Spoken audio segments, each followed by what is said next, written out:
અને હવે જોઈએ એના સમાચાર તો વડોદરામાં એસએસજી હોસ્પિટલમાં એક્સરેની પ્લેટો ખૂટી ચૂકી છે। એક્સરે પ્લેટ્સ નહીં હોવાને કારણે અહીં મુશ્કેલી પડી રહી છે। એક્સરે પાડી મોબાઈલમાં કોપી આપવામાં આવી રહી છે। રોજના અહીં 100 થી વધુ દર્દીઓના એક્સરે માટે અહીં તેઓ આવતા હોય છે। ડિજિટલ એક્સરે વિભાગને બંધ કરી દેવાયું છે અને સાદા એક્સરેની કોપી દર્દીઓને મોબાઈલમાં આપવામાં આવે છે। એક્સરે માટે આવતા દર્દીઓને હાલાકી પડી રહી છે। મોબાઈલમાં જ ફોટો આપી કામગીરી પતાવતા હોવાનો હોસ્પિટલ પર દર્દીઓએ આરોપ લગાવ્યો છે। આ અંગે વધુ માહિતી સંવાદદાતા રવિ અગ્રવાલ આપી રહ્યા છે। રવિ, જાણવા માંગીશું શું મુશ્કેલી સર્જાઈ રહી છે ત્યાં એક્સરે વિભાગમાં? બિલકુલ, જરા વાત કરવામાં આવે તો સયાજી હોસ્પિટલ જે સૌથી મોટી હોસ્પિટલ છે મધ્ય ગુજરાતની, જેમાં વડોદરા ઉપરાંત અનેક શહેરોમાંથી અને અન્ય રાજ્યોમાંથી પણ દર્દીઓ સારવાર માટે આવતા હોય છે। પરંતુ સયાજી હોસ્પિટલમાં અણઘડ વહીવટના કારણે દર્દીઓને ભારે હાલાકી પડી રહી છે। એક્સરે વિભાગ છે ત્યાં એક્સરેની પ્લેટો ફૂટી પડી છે, જેના કારણે મોબાઈલમાં જે છે તે એક્સરે પાડીને આપવામાં આવી રહ્યા છે। એની કોપી સાથે જ રોજના 100 થી વધુ દર્દીઓને એક્સરે માટે આવતા હોય છે।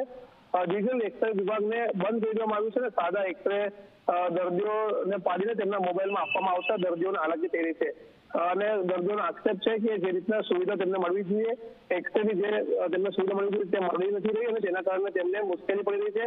કારણ કે એક્સરેના આધાર પર જ જે તબીબ છે તે રોગનું નિદાન કરી શકતા હોય છે, પરંતુ મોબાઈલમાં તેની કોપી આપવામાં આવતા પ્રોપર તેની જાણકારી નથી મળી રહી તબીબોને પણ, અને તેના કારણે દર્દીઓને મુશ્કેલીનો સામનો કરવો પડી રહ્યો છે। ત્યારે જોવું રહ્યું કે ક્યારે ડિજિટલ એક્સરે શરૂ કરવામાં આવે છે અને ક્યારે દર્દીઓને હાલાકીમાંથી મુક્તિ મળે છે। રવિ, કેટલા સમયથી દર્દીઓને આ મુશ્કેલી પડી રહી છે? દર્દીઓ આ મુદ્દે હાલાકી ભોગવવા છતાં તેઓએ જાણ તો કરી હશે સત્તાધીશોને ત્યાં, પરંતુ કોઈ કામગીરી નથી કરી? બિલકુલ, વાત કરવામાં આવે છતાં તો છેલ્લા ઘણા સમયથી દર્દીઓને હાલાકી પડી રહી છે અને અવારનવાર સયાજી હોસ્પિટલનું જે એક્સરે વિભાગ છે તેને કાં તો તાળા લાગી જાય છે, કાં તો તેની મશીન બગડી જતી હોય છે અને અત્યારે પણ એવું થયું છે કે ડિજિટલ અટકાવવા માંગીશું। આપણી સાથે હોસ્પિટલના આરએમઓ હિતેન્દ્ર ચૌહાણ જોડાયા છે, તેમની સાથે વાત કરીશું।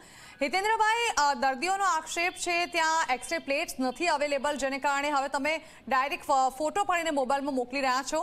શું સ્થિતિ છે અને કેમ આવું થઈ રહ્યું છે ત્યાં? ડિજિટલ ફિલ્મની શોર્ટેજના લીધે આ પ્રોબ્લેમ થયો છે। અમારી પાસે વૈકલ્પિક વ્યવસ્થા રૂપે સાદી ફિલ્મ પણ ઉપલબ્ધ જ છે અને ડિજિટલ પ્રિન્ટ માટે, ડિજિટલ કોપી માટે મોબાઈલમાં એ સિસ્ટમ ચાલુ જ છે। અચ્છા, એટલે પ્લેટ્સ તો પણ નથી જ ને ત્યાં? પ્લેટ નથી, એના લીધે આ થોડો ઇસ્યુ છે। લગભગ ક્યાં સુધીમાં વ્યવસ્થા કરશો હવે? બસ 1-2 દિવસમાં આવી જશે। ઓર્ડર તો ઓલરેડી પ્લેસ થઈ ગયો છે, પણ સપ્લાય ન થવાના કારણે આ થયું છે। અચ્છા, એવું હિતેન્દ્રભાઈ, એટલે જ્યારે આ જે પ્લેટ્સ છે ખતમ થવાની હોય ત્યારે પહેલા તમને ખબર જ હોતી હશે, તો તમે તો પહેલેથી જ ઓર્ડર આપેલો હશે ને? હાજી। તો પછી કેમ આટલું ડીલે?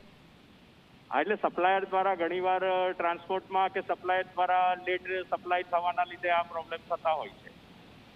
અચ્છા, પહેલા થયું છે ક્યારે આવું? હાજી।